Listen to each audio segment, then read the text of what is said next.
Jim. I'm from Neenah. I'm a member of Hate Free Outagamie. How many of you have studied history and wondered what you'd do if you'd been there when it happened? Just sat down and contemplated what you might have done if you'd been there when Martin Luther King and Malcolm X were fighting for civil rights, when Harriet Tubman was freeing slaves, when the Nazis were taking over Germany. It's easy to look back with 75 or 100 years of hindsight and think to yourself, well, obviously those were the bad guys, those were the good guys. Of course I would have joined the right side. Everyone wants to think, or at least hope, that if they found themselves in that situation, they'd be another Dietrich Bonhoeffer or Sophie Scholl, hopefully with a longer life expectancy, and fight back against a corrupt, tyrannical regime. Everyone wants to think that they'd be the one to hide Anne Frank in a secret attic. Nobody wants to think they'd be the neighbor ratting her family out to the Gestapo, or cheering them on when the Franks were being dragged off to the concentration camps. If you've ever wondered what you would have done back then, wondered if you would have the courage to speak up and say, this is wrong, this should not be happening in our country, then I have bad news.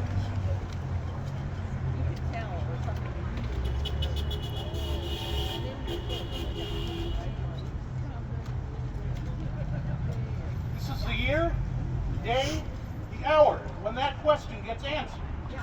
Evil times have fallen upon us. A modern-day Gestapo roams the streets of America, rounding up undesirables and hiding behind a thin veneer of legality.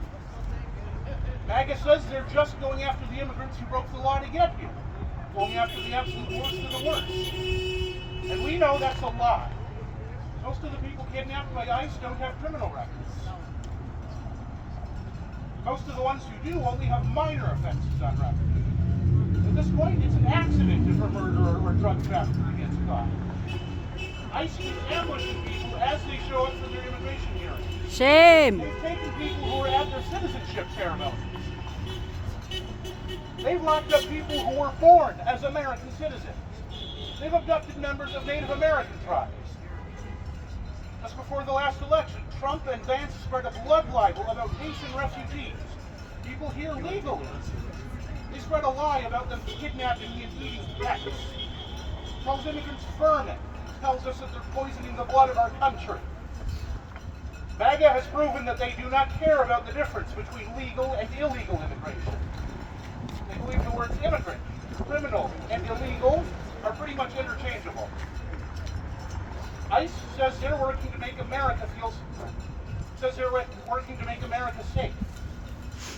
But I don't feel safe when I see videos of armed men in masks with no uniforms and unmarked cars driving up to snatch people off the streets.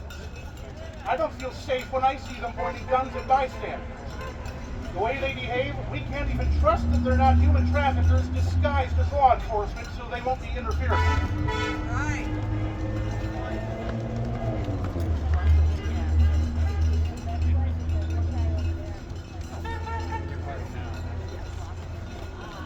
You've ever looked back in history and wondered if you'd have the courage to do the right thing? Then I have good news. History is happening now, and this is your opportunity to do what's right. This is the time to make connections with your neighbors, the time to build community, time to stand up together and say, don't tread on me, don't tread on my neighbors, don't tread on us.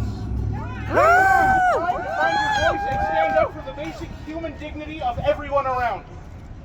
This is the time to remember that we have more in common with immigrants, legal or otherwise, than we do with the billionaires telling us to hate them. Yeah!